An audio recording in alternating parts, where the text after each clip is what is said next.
Huddle Up Podcast is sponsored by Arena Eats. Log on to the website arenaeats.app, that's arenaeats.app, for the ultimate fan experience. At your favorite sports venue, Arena Eats mobile app, pre-order, express pickup, and in-seat delivery. How do you place your order?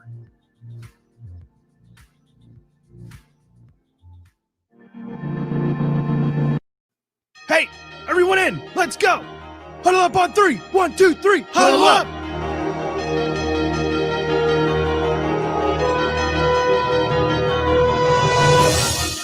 No one, and I mean no one, comes into our house and pushes us around. This is your game now, gentlemen.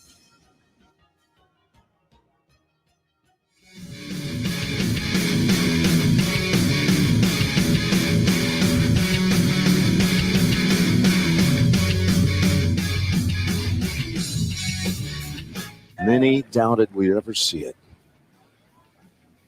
But here it is. The return to glory.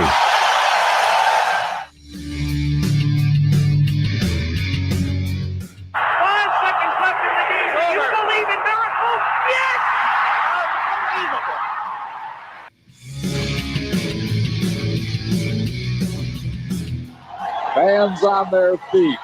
Rally towels are being waved. Brad Lidge stretches.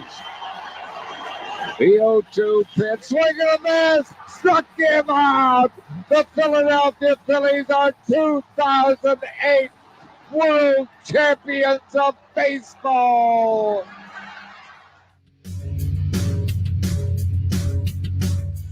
Eller for the draw. And as the puck drops, the words that DC fans have been waiting to hear since 1974, the Washington Capitals are the 2018 Stanley Cup champions. And now, welcome everyone to the Huddle Up Podcast. We're not going to be fucking sunk this year. We're the Stanley Cup champions. Yeah! Hello, everyone. Welcome to Huddle Up Podcast. We are live here on our Facebook page as well as our YouTube channel and our Twitter page as well. We have tons to talk about this week, including a blue and golden opportunity and the NFL's halfway point. But make sure you're following us on social media. Make sure you're subscribed to our show on all the podcast feeds. If you're subscribed on Apple Podcasts, make sure you give us a rate and review. We'd appreciate that. And make sure you are following along with our home network, NGSC Sports, at ngscsports.com. We also stream live at leibsports.com. That is LEEIB sports.com. Just me and the brother again this week. Sean, how you doing, buddy? Oh, we're rocking and rolling. Couple beautiful fall days down here in the Bay Area. Nice and cool, highs in the 70s. Looks that way pretty much all week. Should be my kind of Florida weather, just in time for summer to show up again, I would imagine. But we'll take it while it's here. Feels like football. We're going to talk some football, and pretty excited about it. Yeah, no doubt. And I'm sure everybody is paying attention to some other things this evening, but there's probably not a lot of news to pay attention to as of right now. So we're going to provide a little bit of a distraction for an hour or so and talk a little bit of sports and that'll just let everybody breathe, let everybody settle a little bit, and I think that's a good thing to do as well. So Sean, this weekend is the return of the Pac-12 to the college football field, and one thing that we had of course posted earlier today in the Big Ten, that is Wisconsin once again having to cancel a game. Their game with Purdue this weekend canceled because they are up to 27 cases of COVID-19. Like a third of a team. With the Badgers football team. If they have to cancel one more game, they are no longer eligible for the Big Ten championships. That's certainly something that we are going to keep watch of. Well, the good news is, eligible or not, there was a good chance they weren't going to be there anyway. Probably. But the Pac-12 returns to play this weekend, and we're going to predict one game, that being the Oregon and Stanford game. But it's a 7-game season. It's an all-conference schedule. The real question here is and I feel like if you look at the rankings, I feel like Oregon is the Pac-12's only chance.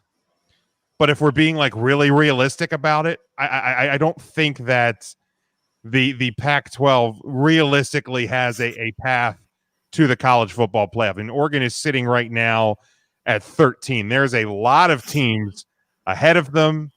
None of them teams that they're going to play and have a chance at beating.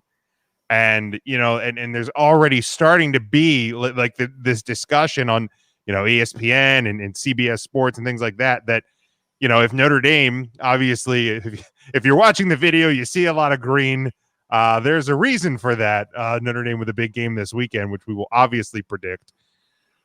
If Notre Dame can split the season with Clemson, there's a lot of people already putting them, as the number 4 team. Clemson and Notre Dame would get in. At this point, Alabama, Ohio State would get in, or the winner of the SEC and Ohio State would get in. Like I just don't see a pathway for the Pac-12.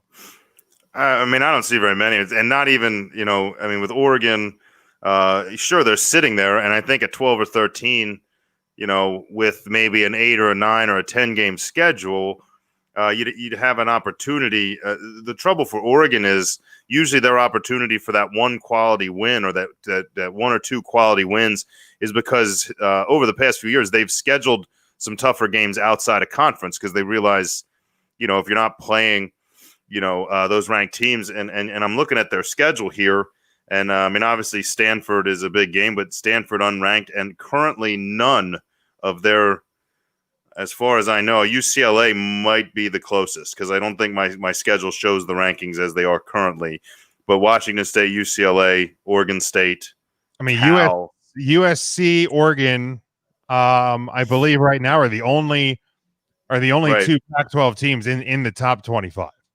You're right, and they do not play each other. Yeah, so to me, and that late season game against Washington, is there a chance Washington runs some wins and is ranked at the time? Maybe, but beyond that, maybe UCLA is too. But I think those are going to be ranked opponents with a couple of losses. Washington right now sitting 10 spots out in the receiving votes, so theoretically they're 35th. Right. So you have that situation there, and it's. I just don't really see an opportunity. And the trouble is, as I said that comment that, like, could they be a couple loss, low ranked team? And then it dawned on me, I don't think anyone in the Pac-12 with, those teams that aren't ranked now, if they drop a game, or 2 games, I don't think anybody's ranked, because you're going to be your final record is 5-2. Right. Is that rankable? I just don't think so. I think there's going to be enough teams that played 10 or 11 games with 2, 3, maybe even 4 losses. Some of them quality losses that are going to pass those teams, because they're going to be losses to other unranked teams.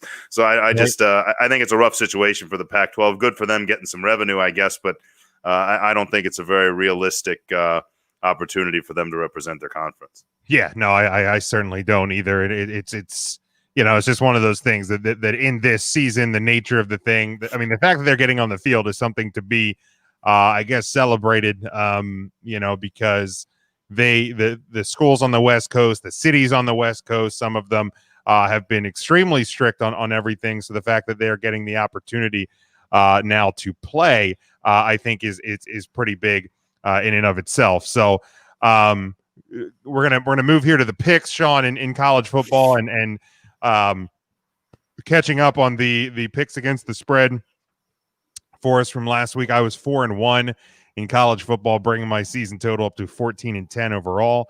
You were 3-2 for a 19-5 overall. So again, we're about halfway point ish. Slowly but surely, you're inching. Got a month. I'm in there. getting there. I need you to have a really bad week, and I need to have a week where I really where I really get a good one. But we're starting. We have 5 games to pick this week. 4 of them featuring where both teams are in the top 25. We're going to start with number 9 BYU. They're 7-0, a 2-point road favorite at number 21 Boise State, who is only 2-0. That the Mountain West, they're just getting started. 59.5 is the over under. This one Friday night, 9:45 Eastern time on FS1. BYU is a team that I think has probably surprised a few people that that they're in the top 10 and they're making a little noise, but I just feel like in a game like this, something about the blue field and all of that, get a Friday night. It's a little bit of a different schedule. I like Boise State to get the home upset in this one, not only to cover the 2, get the win outright. I am definitely taking the over though. This just feels like a classic, kind of whoever has the ball last sort of a thing.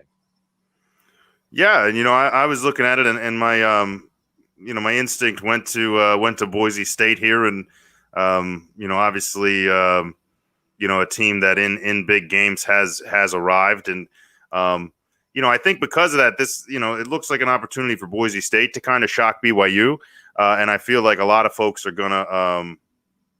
I just feel like a lot of folks are going to kind of think that. I think the fact, I'm currently showing BYU by 2.5, but this opened as a Boise 1-point favorite spread, which leads me to believe a lot of folks, they're still pulling for Boise, and I think that they're kind of a nationwide fan favorite.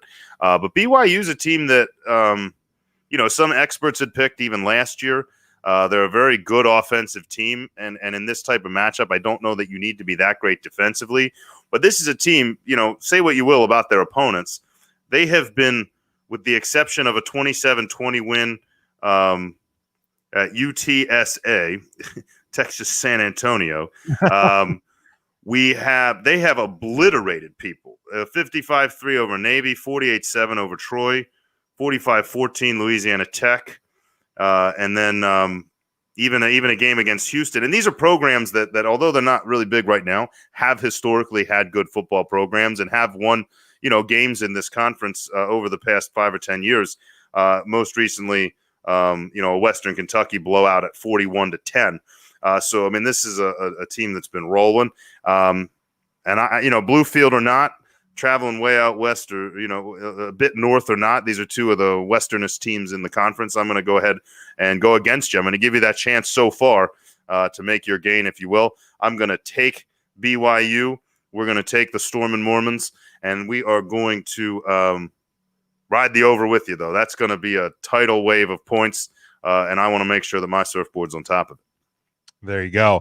All right, then we move to the Big Ten, and this is probably one of the more surprising matchups. If you looked at the Big Ten schedule at the start of the year and where we are now and where we went just from 1 week to the next, number 23, Michigan, coming off that surprising loss to the Michigan State Spartans last weekend, a game where they looked lost. Michigan State looked more like the Michigan State of old. So that one very surprising. They're 1-1. Still a 4-point road favorite I have at number 13, Indiana, who is now 2-0. Of course, wins against Penn State and Rutgers. The 55 is the over/under. This one at noon on FS1. Yeah, I'm a bit baffled by what happened with Michigan, but I feel like it was a situation where this season is going to provide a lot of odd scenarios, and it's going to yield results that you don't expect sometimes. And I think that's what we had there. I think Michigan State in the first week when they lost to Rutgers may have been looking ahead a little bit. I think it's a situation where, their new head coach, he turned Colorado around pretty quick last year. And maybe you're already starting to see that spin a little bit, because it's not that Michigan State doesn't have talent.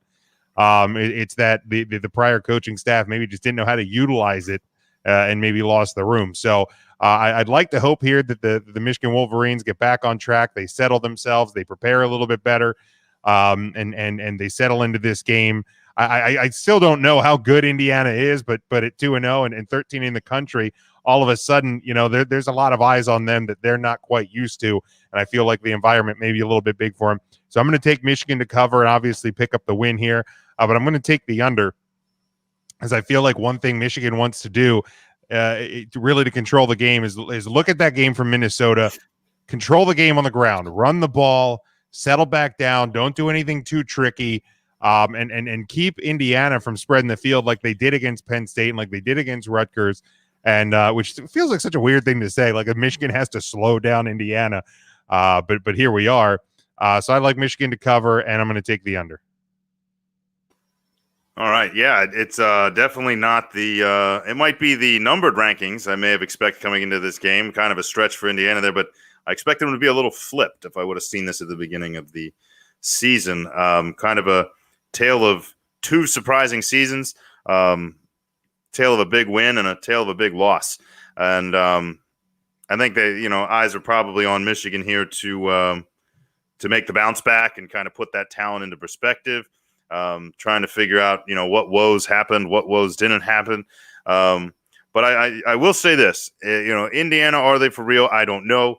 But I'm looking at their schedule, and I would say with the exception of Ohio State, if there was another team right now with a path to the playoff, I feel like Indiana might be it. Now, they would obviously have to be for real, and they would have to win all their games. But looking at their schedule, it sets up nice to impress people. With a chance to beat Michigan here, they go to Michigan, or they go to Michigan State, then they play Ohio State. They get a kind of a breather against Maryland, but then they go to Wisconsin, assuming they're playing football, and then they play Purdue.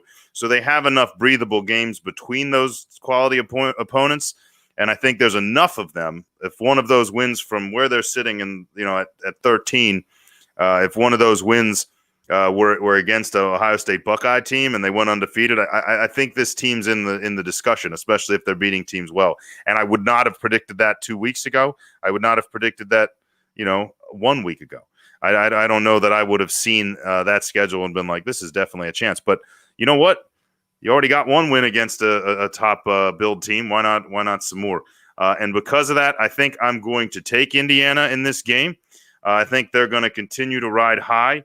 I think this is still a chance for them to surprise people. I think they're coming out with Michigan as the favorite. I think it just shows that Indiana still needs to surprise some people, and I think they do. Maybe get them a good build game against Ohio State just to get it, have the train derail right there against the Buckeyes from Columbus. But I think this one, I'm going to take Indiana. I'm going to take the over. So I'm going to go exact opposite. I think Indiana, same reason you needed it under for Michigan, I needed over for Indiana. I think they need to score some points, and I think maybe Michigan State set a blueprint for them. Give me the Hoosiers at home. Crazy, absolutely crazy. I mean, what? This is a basketball game, right? What else besides 2020 would provide an opportunity for Indiana to have a clear road to a college football playoff? This is a basketball game, right? That's what we're. Yes, we're it's okay. Then give me the Hoosiers. I've seen the movie. It's a very early season basketball game. Then we go to the SEC. Number 8, Florida. They are 3-1. At number 5, Georgia, 4-1. A 6-point home favorite. 52.5 is the over/under on this one. 3:30 on CBS. I'm going to go here. I'm already going to tell you I'm taking the over because as we've seen with these big SEC games over the last couple of years, they yield a lot of offense. This isn't necessarily the conference of defense anymore, so I'm going to definitely take the over here. And this one is so strange. Florida's coming off a big win last week. They finally got back on the field. Their coach is hyped up. They had that big fight. So they're a team that's just scrapping. They know that it's going to be a fight to the college football playoff and the SEC title game. And Georgia, they've looked pretty good despite obviously the loss to Alabama, but I still think that they're working on finding their identity and if they can kind of get over that hump of what we know Georgia is, and that's sometimes a team that disappoints themselves and their fans. So I'm actually gonna get pretty bold here. I'm not necessarily say Florida is going to win this game. It would not shock me to see them actually pull the upset, but I think they are going to cover that 6 points. I feel like that number is pretty big. These teams are very evenly matched. So I'm going to take Florida to cover, and I'm definitely taking the over, and you can go ahead and lock that up. Whoa. You better lock it up. No, you lock it up. You lock it up. Lock it up. Lock it up. Wow, pretty sure of yourself there with the lock. Yeah? Yes. All right. Well, I'm going to try to unlock that lockbox right there because I see this line in a completely different light. I think it's a small line. I think when you're looking at kind of Georgia there, and obviously obviously last week Georgia seemingly struggled against a Kentucky squad, only putting up 14 points, but the defense didn't struggle at all, only giving up 3. And I think that's the real battle of this game is going to be is it going to be Florida's high scoring offense? Is it going to be Georgia's just bone crushing defense? And I think the defense is just a little more grounded here. I think especially with it being being kind of off a sour performance for Georgia. I expect the offense to bounce back there. And I think Georgia's really going to come to play. I think Georgia, I said kind of earlier in the year that I think they, if there was a year for them to maybe beat Alabama, this is it. They've sputtered a little bit here, but found ways to win. And I think this is a game to kind of get it back on track and put them on the map. Florida's defense, in my opinion, is awful. So if there was a game to get the offensive wheels going, this is a good one. And I actually think this line is a great betting line. If you're betting against Georgia or betting on Georgia, they have a chance to really kind of show some people that they are for real again. And I'm going to take Georgia. I'm going to take was the over under at 53? 52 and a half. Yeah. 52 and a half, 53. I'm going to take the under. I think, they're going to get the wheels cranking, but probably not high enough. It's always a gutsy play taking the under, but we don't keep track of that anyway. So give me Georgia and the points. All right, very good. Then we go to, like I said, the only Pac-12 game we have this weekend that's featuring those Stanford Cardinal and the number 12 Oregon Ducks. Neither team with a win, obviously, or a loss because they're just getting back underway. Oregon 11.5-point home favorite. 52 is the over/under one on this one. 7:30 on ABC. I feel like this one's fairly easy. I think Stanford's going to compete early on. They usually do, but I think they're just going to get outmatched. I think David Shaw, in out there at Stanford is just he's kind of on the end of his rope here, and with the recent struggles that Stanford has had. So I see them struggling here against a very good, very quick, very athletic Oregon team. So I'm going to take Oregon plus the 11.5, and I'm definitely taking the over. Yeah, I think this. I was ready to take the lock on Georgia. I kind of pulled it when you put the lock on the other side. We didn't want to confuse folks. Lock up both sides. This was of the ones that I thought we might be picking. As gutsy as it is to do it on a game where two teams haven't played. I think you're right. I think Oregon's way too fast, and Stanford just not really going to be able to compete with this one. Oregon knows that they got to make a show early, they got to make a show often, and they got to score a ton of points. So they are going to push the over. They might do it on their own 51 points. So I'm going to take the over. I'm going to take Oregon. It's going to be a quack fest up there in the Pacific Northwest, and you can put the lock on this one. Yeah, I figured that one was coming. You better lock it up. You better lock it up. No, you lock it up. You lock it up. Lock it up. Lock it up.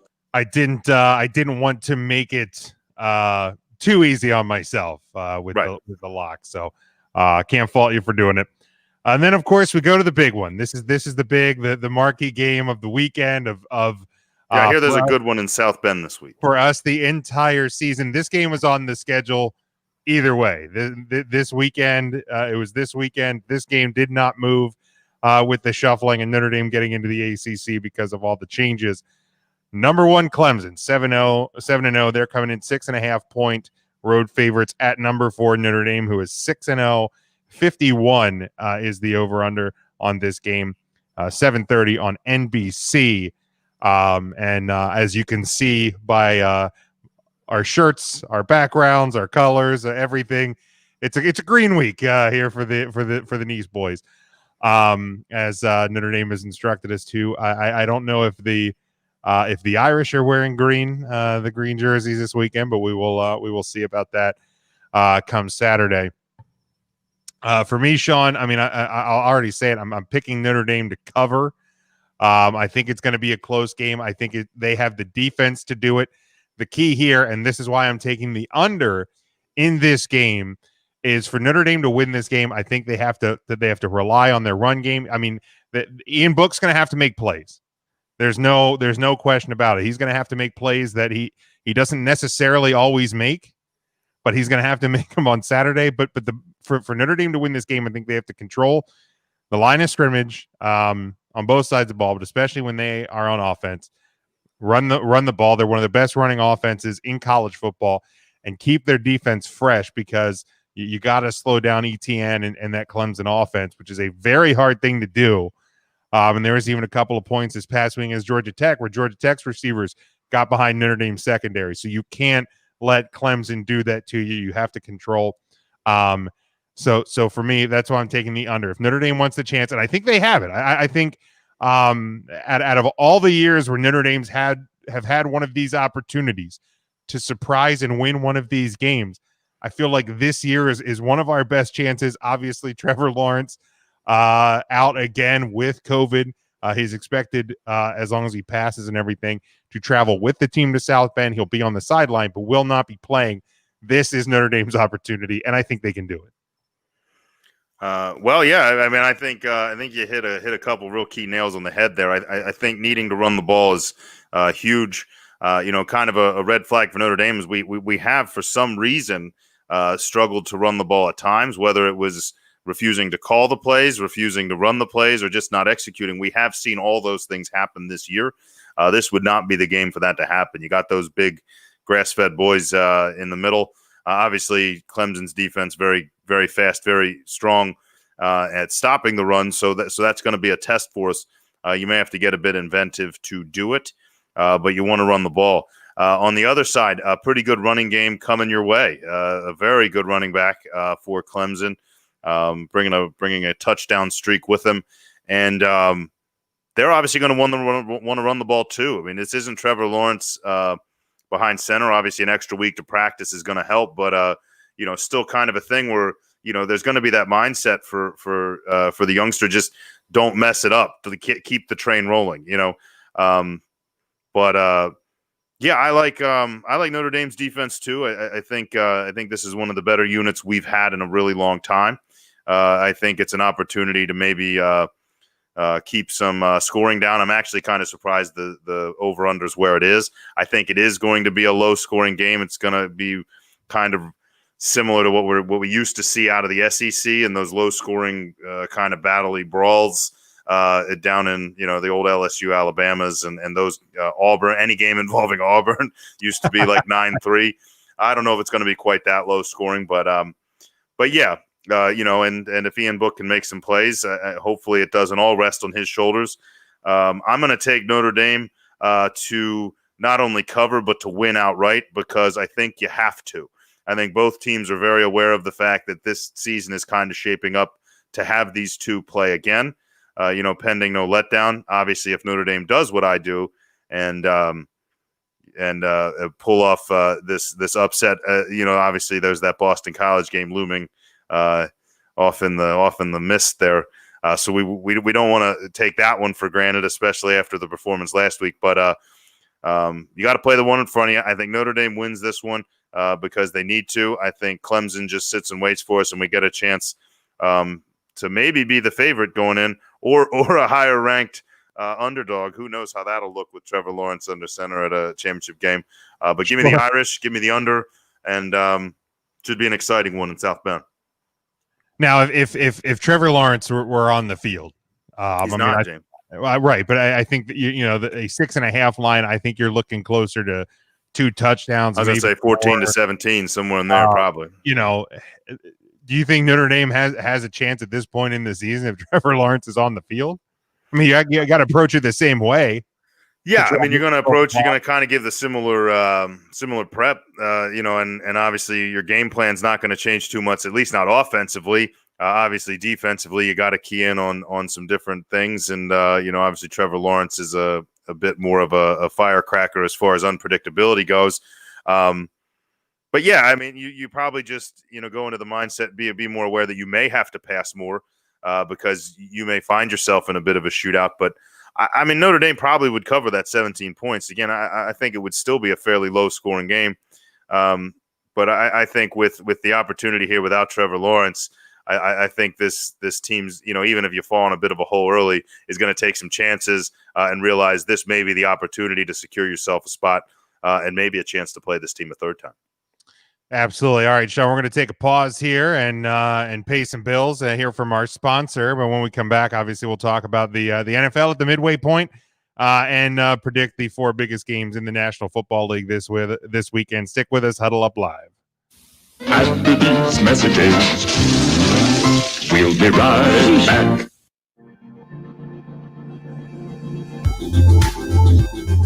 Huddle Up Podcast is sponsored by Arena Eats.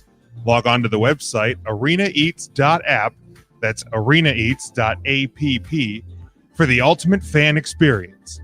At your favorite sports venue, Arena Eats mobile app, pre-order, express pickup, and in-seat delivery. How do you place your order?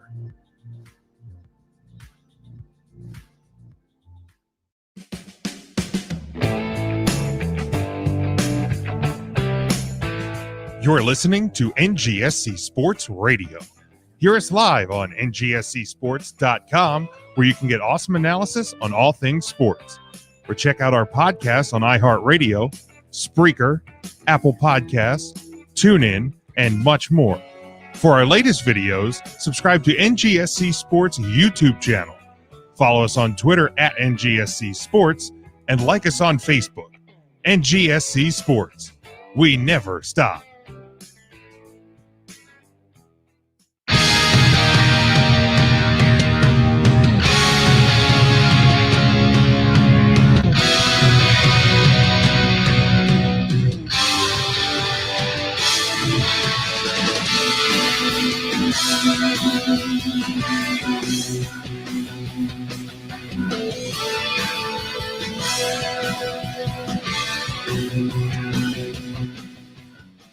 Welcome back, Huddle Up Podcast. We are live here on Facebook, Twitter, and YouTube. If you are following along with us, interact with us. I know we a little bit lighter on the live viewers. I think everybody's probably a little bit distracted this evening, and that's fine. We certainly understand it. It's a pretty big night here in the U.S. But if you're with us, interact with us, leave some comments, and we'll.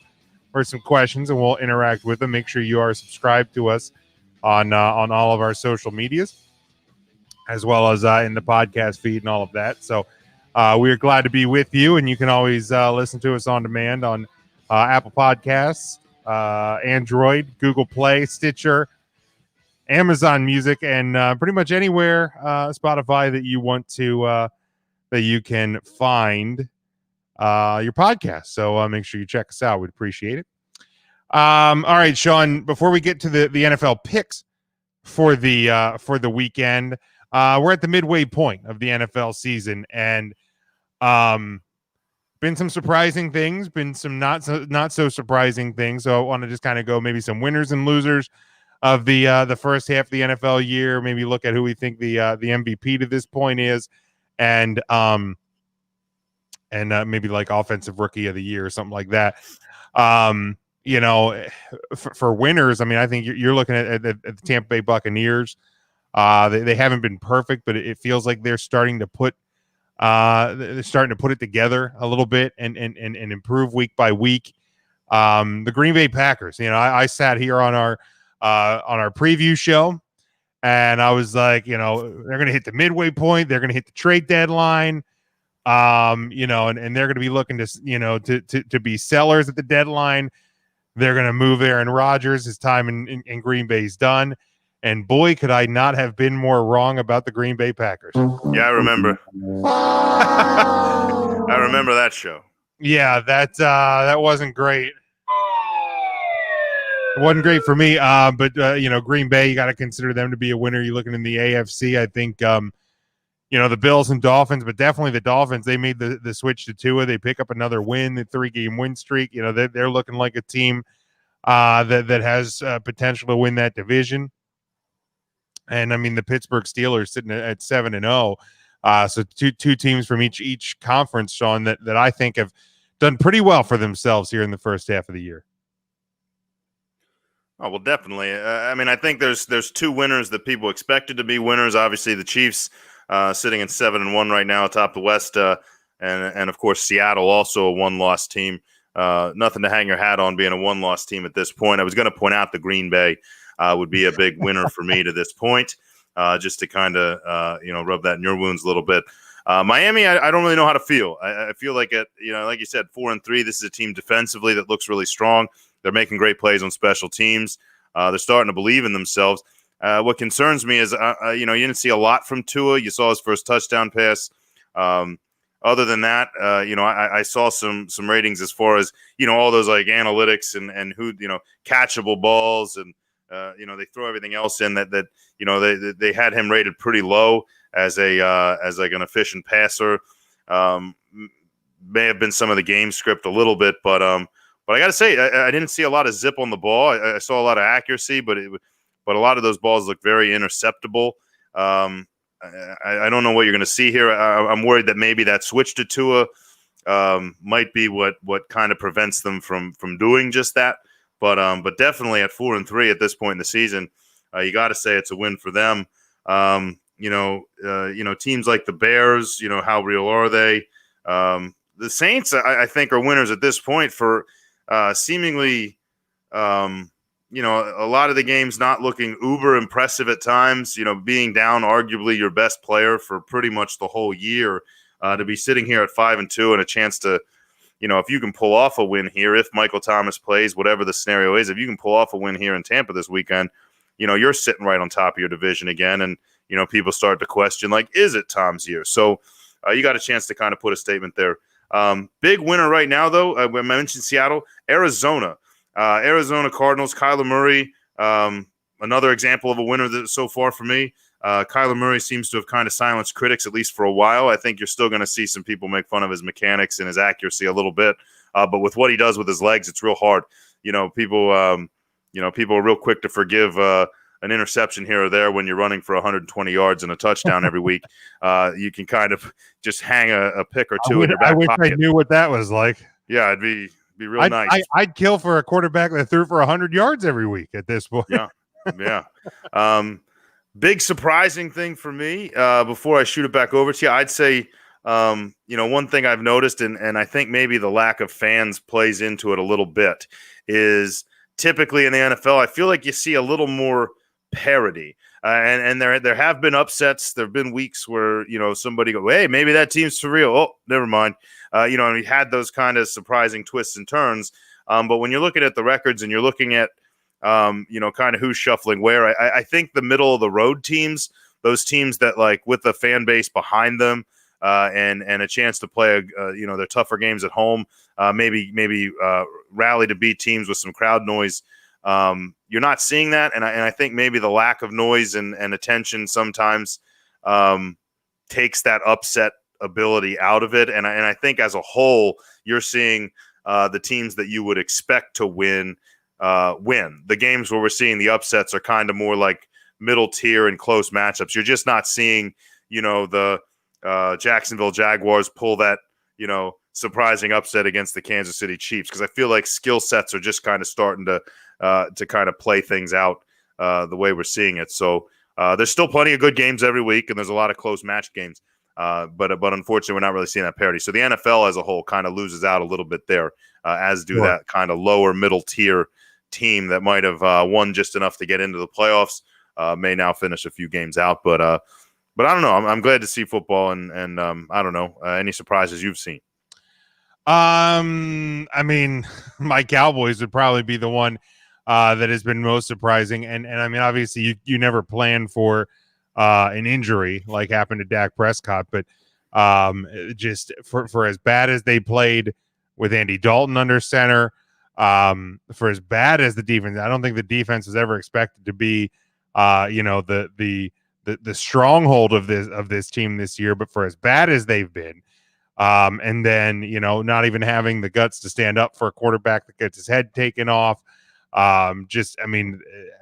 that's one of my bads and surprising things of the first half of the year is just how lost they are, and apparently Dak Prescott much more important to that team than I think anybody cared to realize. If you're the Dallas Cowboys, you have a really hard choice now, because if the season continues to progress how it is, you're going to end up with right now I think they're sitting at the number 6 pick.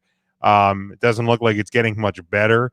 So if you're going to have a top 5, top 6, top 7 pick, you got to make a choice there. Are you going to commit to Dak Prescott and start to put some defensive positions in place? Your offensive line has zero depth. There's a lot of rebuilding in this Dallas Cowboys team, so they're going to have a lot of choices in front of them. Then one of my bads and maybe surprises as well, Sean, would have to be the New England Patriots. I thought with Cam Newton, I expected them to be a little bit competitive, and after a pretty decent start, that team has realistically just kind of fell off the cliff to the point where it's like, do you even continue to play Cam? Do you throw another quarterback out there? Do you put it in the tank? And maybe keeping Cam in is putting it in the tank, and you're trying to get in that Trevor Lawrence sweepstakes. I mean, it's going to be a hard thing to catch up to the Jets because they probably will not win a game for as bad as they are. But otherwise, those are my surprises and negative things in the first half, the Cowboys and the Patriots. Yeah, I'd say if you're kind of a gutsy better and you're kind of playing with the trends, maybe get your money in now. Bet on the New York Jets twice, 2 games, one at New England, one hosting New England. Maybe this is the effort to throw in the towel. And part of me said, let's maybe we bench Cam Newton, like a really throw in the towel. And then I thought, well, why would you do that? Get a young rookie in there that might accidentally win a game? I don't think so. You already have a quarterback that can't win a game. We know what defenses know what Cam Newton looks like, and unfortunately for him, and unfortunately for that offense and that fan base, it hasn't looked that different. I thought maybe with kind of the inventiveness of that coaching staff, maybe the ability to use his size, but then also get things downfield. But now you're starting to see injuries pile up for him too, and I think as good as that defense has looked at times, they may start dragging too. Not as much depth as we thought they'd have this year. I'm not saying they're going to take a slide here, and I don't think Bill Belichick wants to lose any games and kind of mar that career record of his. But, tanking for Trevor would solve the problem of replacing Tom Brady. It's not out of the realm of possibility. I don't really see that happening. Like you said, the Jets are awful. The fact that, I made a point the other week for fantasy irrelevant touchdown was the Jets scoring a touchdown, and then the following week they didn't score any. They heard you. They're like, we don't want to. They're like, well, that's true. We don't want to be on that show. We'll just keep kicking field goals and call it a day. That's but right. We don't want the Jets on our show either. But yeah, and I'm going to have you hear me out on this.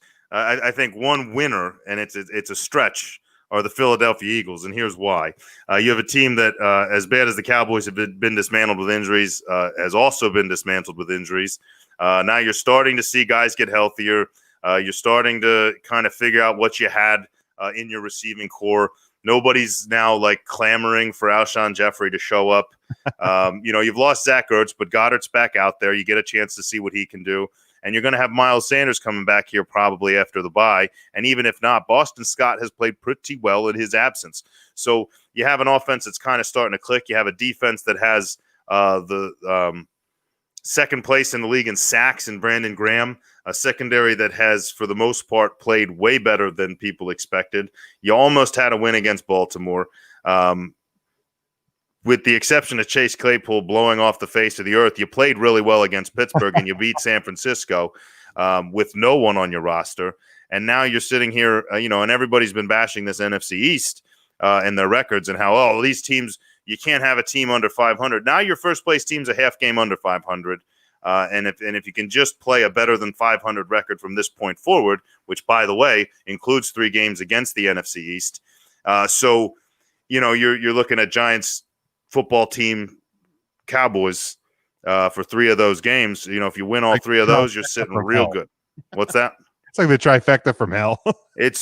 But when you're looking at a schedule and you need some wins, it looks pretty good. So, No, I think the Eagles are sitting at a point where they could easily finish 9-7, and kind of take the NFC East. Are they going to? Time will tell. But that's why I consider them winners. I think they're sitting at a really good spot here and a chance to really get their wheels moving in the right direction at the right time. I wouldn't disagree with you on that, Sean. I think they have benefited from the Dak Prescott injury and the Cowboys' poor defensive play, and Washington being Washington and the Giants being the Giants. That all that you said, can win with luck. Sure, and with all that said, I mean, I look at it that an Eagles team that, with an exception of a couple of, really poor offensive line plays and a rookie quarterback that was a little overmatched. The Eagles didn't impress me all that much against the Cowboys this past week. So yeah, they'll probably win the NFC East. But what it'll look like when you actually get to that postseason will be another story. But we'll watch it play out here over the next 8 weeks or so. And really, the two other kind of categories. I think MVP is a fairly easy one. I think Russell Wilson is your leader at this point. I don't think there's anybody else that's making a stronger case than Russell Wilson for MVP at this point. No, absolutely not. Now, obviously, as it shakes out, unfortunately for Russell, there are some teams. There's a team chasing him and a quarterback that may have outplayed him in a head-to-head matchup in Kyler Murray.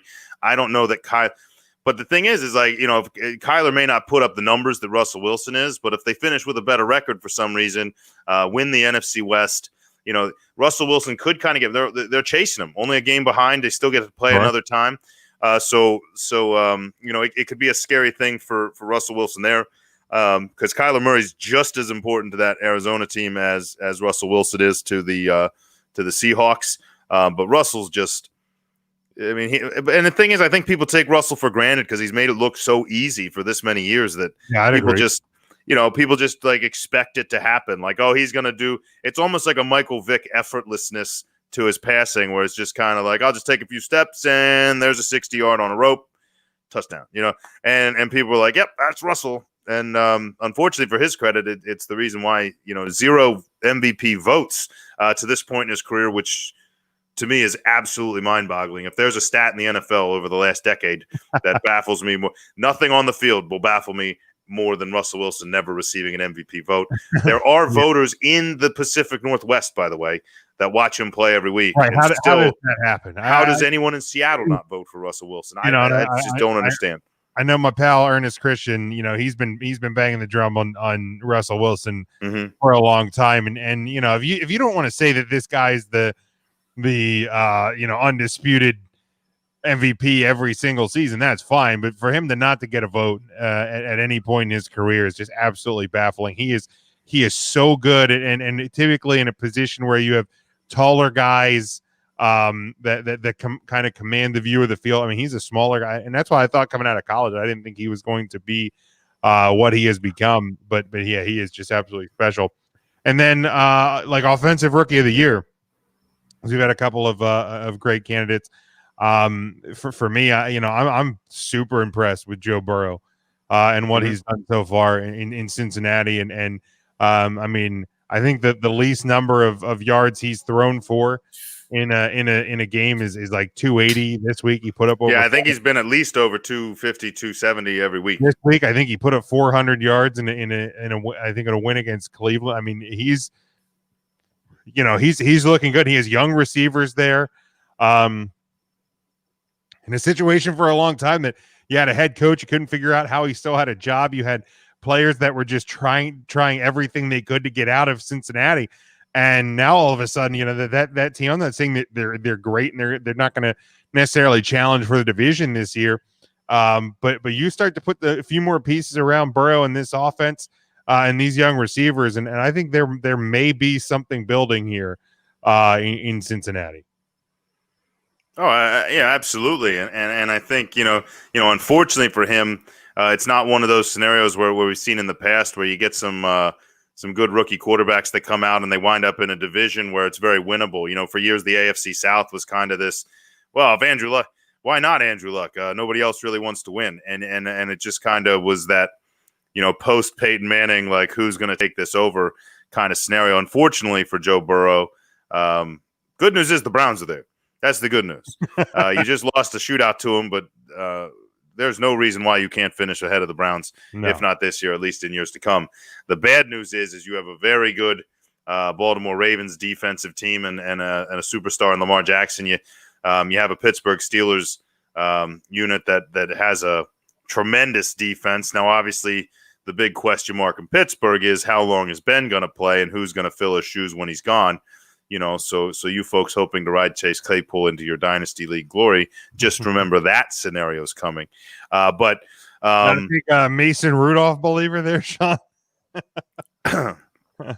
Yeah, I don't think Mason Rudolph's a Mason Rudolph believer. But I'll say this: Joe Burrow has impressed the hell out of me. I think the kid's real good. He's got moxie. He likes to win. He wants to put his team in positions to win. That team just hasn't had a lot of kind of get up and go. He's put his team in position. It's just a matter of getting over that hump. I think a guy that may challenge him by year's end, and it just may have to do with total numbers. He didn't start immediately to start the season, but Justin Herbert out in Los Angeles. Keep wanting to say San Diego, but the Chargers. That guy's putting on a show, and it's I think it's a bit flashier than Joe Burrow's. Obviously, and it's not that unsimilar of a situation. I mean, you have a Keenan Allen that he's got throwing the ball to, but technically Joe Burrow has an AJ Green, kind of that aging veteran center of the offense. Both guys have a lot of young ones underneath. Mike Williams is loving having Herbert there, a chance to stretch the field. And I think the fact that both quarterbacks have lost starting running backs at various points in the season, and have still kind of been like, "Yep, put them on my shoulders, coach. I got it." Been pretty impressive to watch both those young men play. Yeah, absolutely. All right, let's go 4 games, Sean, in the NFL weekend as we always do, and we will start. Let's look against the spread. Sean, I did not have a good week against the spread this past weekend. I went 1-3 in the National Football League. So I'm sitting at 16-11 overall. You went 2-2. You were sitting at 19-6 overall. Bye weeks this week in the NFL: Eagles, Rams, Browns, and Bengals. But let's go up to Buffalo, New York. The 6-1 Seattle Seahawks, a 2-point road favorite at the 6-2 Buffalo Bills, currently AFC East leader. Buffalo Bills. 54 is the over-under on this one, 1 o'clock on Fox. I think the Bills still showing a bit of vulnerability here. I don't think they have quite gotten over the hump the way they've wanted to. I don't think they're exactly where they want to be at this point. I'm still not totally sold on Josh Allen at this point. So I'm going to take Seattle on the road, not only to cover, but to win this game. And then I am going to go with the under in this game because I just think Seattle's defense is going to get at Josh Allen and disrupt him all day. So Seattle to win, to cover, and the under. Yeah, Buffalo's a bit of an anomaly to me. I'm looking at that spread at now the 54 makes me feel comfortable. I was trying to check a weather forecast. I was trying to figure out how do they feel that Russell Wilson's not going to just pummel this team with only a 2-point spread there, 2.5 point. But I don't see Buffalo's been just kind of spinning the wheels. Now Buffalo did find, or maybe have finally come to their senses and realized that Zach Moss is the guy to feed the ball to over a Singletary, a guy that's had well over a year to kind of establish some dominance in that backfield and just hasn't been able to do it. I'm hoping that, they've kind of learned that, one, we got to get the ball out of Allen's hand a little more before we kill him. And, they leaned a little heavier on that running game this past week. And you know what? It worked. It wasn't as flashy. It didn't, probably go as it went in their plan book leading up to the game, but they did well. And they found a way to win. I don't think that's going to happen this week. It just doesn't shape up well for me. I feel like you have a defense in Seattle that has kind of overachieved based on what people thought. Despite the fact that from a passing perspective, it's a sieve. They've given up a ton of yards and points through the air. When push has come to shove and they've been in a position where they needed to make a stop, they have been able to do that. They get a good pass rush, and it is still tough to run against Seattle. So it's going to have to come down to Allen. But the good news is sometimes the best defense is a great offense. And on the other side, you have a Buffalo defense that I feel has kind of disappointed. I feel like this was supposed to be kind of that season where Buffalo really established themselves as a defensive powerhouse. I think over the past few years, they've looked real good. And it felt like they were kind of crowning and kind of going to get over that mountain a little bit. And they haven't. And they've given up, some really embarrassing kind of performances. And I think this is going to be one of them. I think Russell Wilson continues his show. I think I'll take Seattle. I'll take them to cover. I think I'm going to take the over, though. I think Allen's gonna be able to pass. Allen's going to have one of his Allen statistical days. I think they're not going to be able to run the ball when it's not in his hands, and he's going to have to throw late. I think they're going to find themselves behind, and maybe he finds a couple deep balls to Brown or Diggs, and I think that this one pushes over pretty easily. All right, then we go to Indianapolis, the 5-2 Baltimore Ravens. They are a 2-point. Do I have 2 or 3 here? 3-point. 3-point road favorite at the 5-2 Indianapolis Colts. 44.5 is the over/under. 1:00 on CBS. I think the Ravens are going to bounce back here. I don't necessarily buy into Indianapolis as a 5-2 team.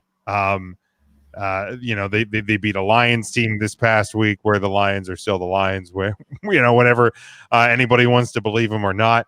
So I don't necessarily buy into Indianapolis as a true 5-2. The Ravens have to settle themselves down after what was a disappointing, a little bit sloppy game against Pittsburgh this past weekend. So I'm going to take the Ravens to cover the 3 points, obviously get the win. I'm going to go with the over. I think they're going to get that offense going a little bit. And Sean, you can go ahead and you can lock this one up. You better lock it up. You better lock it up. No, you lock it up. You lock it up. Lock it up. Lock it up. It's funny you should point out the Indianapolis Colts as a overrated, not getting a lot of quality wins, beating a Detroit Lions team. Let me just run you through Baltimore's wins this season. Baltimore opened the season with a win against Cleveland. They traveled and beat Houston. Then they lost to Kansas City, their first real test. They beat a Washington football team. They beat the Cincinnati Bengals, and they beat the Philadelphia Eagles by 2 points. That is the Baltimore Ravens' track record of wins to this point. They've lost to the Steelers, and they've lost to the Chiefs. The only two I'm going to say right? Over 500 teams. Those are probably the only two they've played. Cleveland's above 500. Are they? They're 5-3. All right, I'll give you that. They're 5-3. It is an ugly 5-3, and it's a Baker Mayfield-led 5-3. But close. I would run you through Cleveland's wins, but they're probably worse. Don't do that. It's only going to make me feel worse about myself. So having said that, that explains the 2-point spread. You also have a Ravens team that's struggling. I see here my man Jay Kuhn on the program showing me Indianapolis defensive strength is the corners, and the Ravens will run all over them. On paper, I would agree with you. The downside is when you're the Ravens, I don't think anybody knows who's going to touch the ball from play to play on a running game. Obviously, Lamar Jackson's your best running threat at any given time. And you're right. I think my heart here or my head here says go with the Ravens, but I might go with my heart on this one. I've been looking at the offensive numbers that Indianapolis puts up. I still love that Indianapolis defense. I think that they've surprised some people this year. And I think that you're not going to be able to run the ball every play. And the way Lamar Jackson's been doubting himself as a passer, it almost feels like a kicker who's on a cold streak. I think he throws a pick or two. I'm going to take the home team in this one, and I'm going to take Indianapolis to surprise probably and maybe establish themselves. Pip Rivers and his moxie going to come out on top. So I'm going to take them. Not only to cover, I mean, I'm obviously not going to take them to cover 2 points. I'm going to take them to win this game outright. And over under at 46. I'm going to take the over. I think enough points get scored here. Going to push it over. So you can take your lock and just hang it. Just save it for another day because the Colts are going to beat them this day. All right, we will see on that one. Then we go to Arizona. We go out to the desert. The 4-3 Miami Dolphins.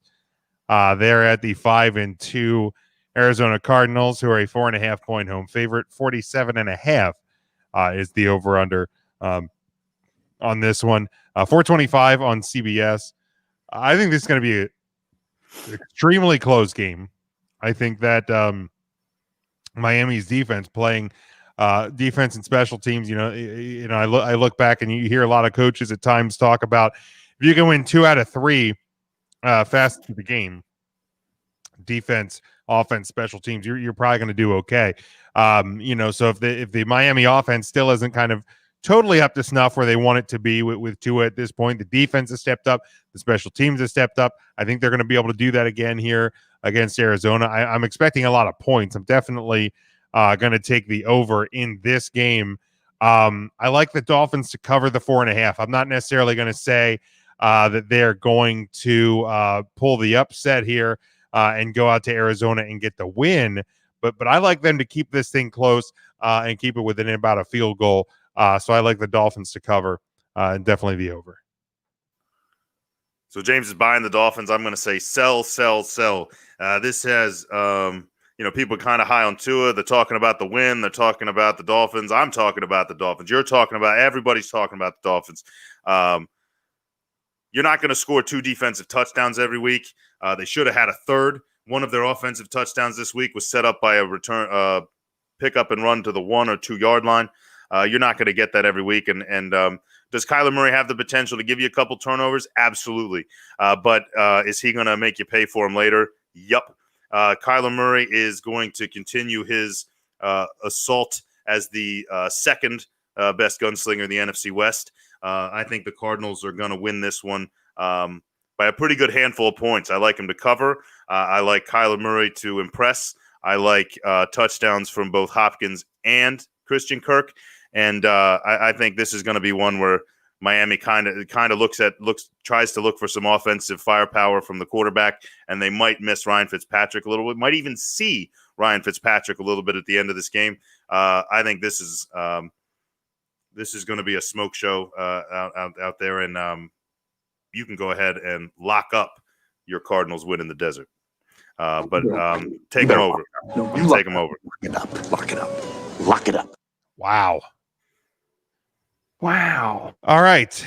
And then we go to our final NFL game. You want an opportunity to catch up and to make. I'm going the opposite of you a lot this week. So this is. I see you're doing that. I appreciate it. I feel like we're at the midway point, kind of both seasons. I feel like if yours hit and mine don't. Either I'm pulling away or my train's derailing. Either way, it's going to be a fun day. We're gonna get real close, or this thing might be over at the midway. Either way, it's going to make headlines. That's right. Absolutely will. Then our final one, we go to the NFC South. We go not too far from where you are in the Sunshine State.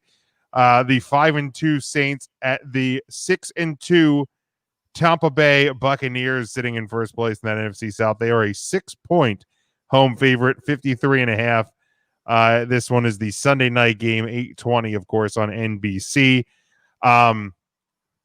The Bucs have looked a little vulnerable at times. The Saints have looked a little vulnerable at times. It just depends which of these teams show up, and I think that overall, I feel more confident about Tampa Bay. I still feel like Drew Brees is not the Drew Brees that we've known for the length of his career. Father Time's catching up to him. It is what it is. It was bound to happen at some point. And Tom Brady just defies all logic and reasoning when it comes to that sort of a thing. He and Gronk are starting to heat up. You have more receivers, than they know what to do with. Antonio Brown back in the mix. I just like Tampa here. I think they're going to cover this 6 points. I think they're going to get the win. and really start to put a stranglehold on this NFC South. And I'm also going to take the over because I think it's going to be an offense show. Your boy Jake here says Bucks all day. Linebackers too fast for the Bucks and that dink and dunk Saints offense. Yeah, I agree. I don't think Drew Brees can spread the field like he used to. Well, over the hill, maybe a little less than he had been, maybe. But this is also Drew Brees that has won 4 straight coming into this game. They found ways to win. Took an overtime win. Took a juicy matchup against Chicago. But hey, 1-1 on the road in Chicago, outdoors in the cold. Impressive enough. Most important, I think the big thing here is I still can't find any news. Nobody can on Michael Thomas. Nobody seems to know, is it still an injury? Is it just him as a bit of a problem in the locker room? Obviously, I think it's more the injury side of things. I think if it was really a problem, this trade deadline would have come and gone. The Saints well over the salary cap projected for next year. So I don't think it's so much a locker room problem as it is a soft tissue problem. And I'm not going to lie to you, with some of the games they had in that 4-game stretch, I think maybe they were hoping they could get out of that 3-1 or 4-0. I think you're going to see Michael Thomas out there for this game. I think this was probably the target, knowing who they were playing. I think everybody's telling me to pick Tampa Bay. I watched a pretty sloppy Tampa Bay team play in the Big Apple yesterday. That was, I've heard a lot of the people Sean, calling in. That's Tom Brady's kryptonite. The New York Giants, Tom Brady's kryptonite. That's true. So is Nick Foles. Anyway, we have a team that for all intents and purposes, this should look like a walkthrough. And it may be, but I'm not quite buying it just yet. I think it seems too good to be true. And I think this kind of adds some excitement to that NFC South. I would love if Tampa Bay won, since at the beginning of this season I picked them to win the NFC South. But I'm going to take that. I'm going to take Alvin Kamara to kind of turn some people around.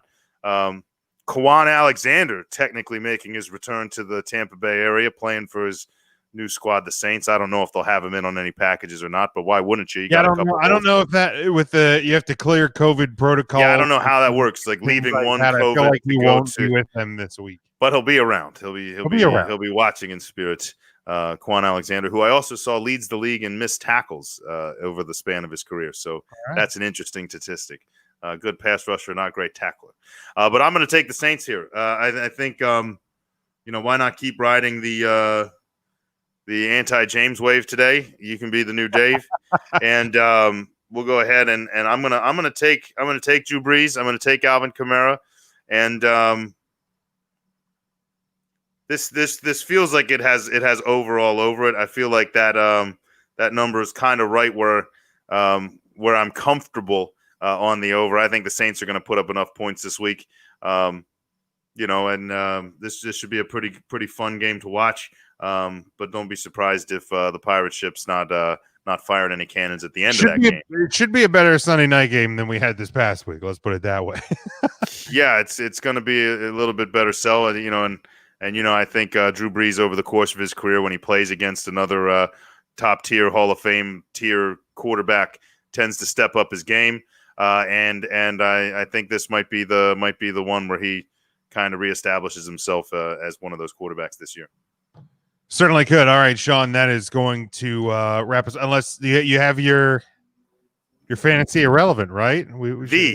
The fantasy irrelevant quarterback of the fantasy irrelevant touchdown of the week. And there were some candidates, most of them in Indianapolis. We had a Nyheim Hines and a Jordan Wilkins. Who? 2 running backs not projected as the starter. One with 2 touchdowns and 60 total yards. One with 1 touchdown, 113 yards. Didn't even make honorable mention, however.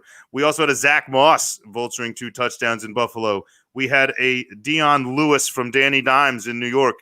Still not your fantasy irrelevant touchdown of the week. By the way, your most fantasy relevant game happened in the Vikings-Packers game, where 6 total touchdowns, 3 for Dalvin Cook, 3 for Devontae Adams. Everybody got help that started those 2. And here we go. Honorable mention this week goes to an Indianapolis Colt, the 3rd-string tight end, Jack Doyle, Doyle rules. Yeah, Jack Doyle.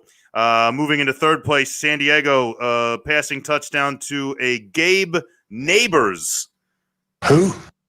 Exactly. Not even spelled like your neighbor next door. Nabers. Can't even spell, let alone score, but he got one this week. Second place, I know Jay Kuhn had this one. Albert Aqugbunam, tight end in Denver. That's your second place fantasy relevant touchdown of the week. And you're saying who could beat somebody whose name you couldn't even pronounce? It's a Bengal. We had a rushing touchdown for a Samaji Perine all by himself, getting the fantasy irrelevant touchdown of the week. Who the hell is this? Samaje Perine. Yeah, Locking in. You know, when you have a Giovanni Bernard fantasy owner in multiple leagues, that does not. Samaje Perine. Some other time maybe, but not this week. He's the fantasy irrelevant touchdown. All right, Sean, we are going to wrap it up there, and we will sure to recognize Samaje Perine as your fantasy irrelevant TD of the week on our social media. But let people know where they can follow you, and let's close this thing out. Yeah, all right. Yeah, hit me up on the Twitter at Sean Shine State. Love to get some more followers. You can always follow live on the Fantasy Irrelevant Touchdown of the Week every Sunday. So try to get some nominees up there. You can always put some on there yourself. Either way, enjoy the game in Tampa this week. Should be a chilly one. And enjoy your week of sports. All right, and you make sure you follow us at Huddle Up Podcast across all platforms. Huddle Up Pod on Instagram. If you go to our social media, just find the link tree and hit everything up. There we have some merchandise that you can grab. It's on sale from now through the end of November. And look, obviously tonight's a big night in the U.S., but remember, your neighbor is still your neighbor when you wake up tomorrow, no matter what happens. So just be good to each other. Make sure you subscribe to the show on all podcast platforms, YouTube, social media, our home network, of course, and GSC Sports, and the sponsor of the show, Arena Eats. You'll hear from them as we go off the air. Until next time, stay safe, stay smart, and go for the win.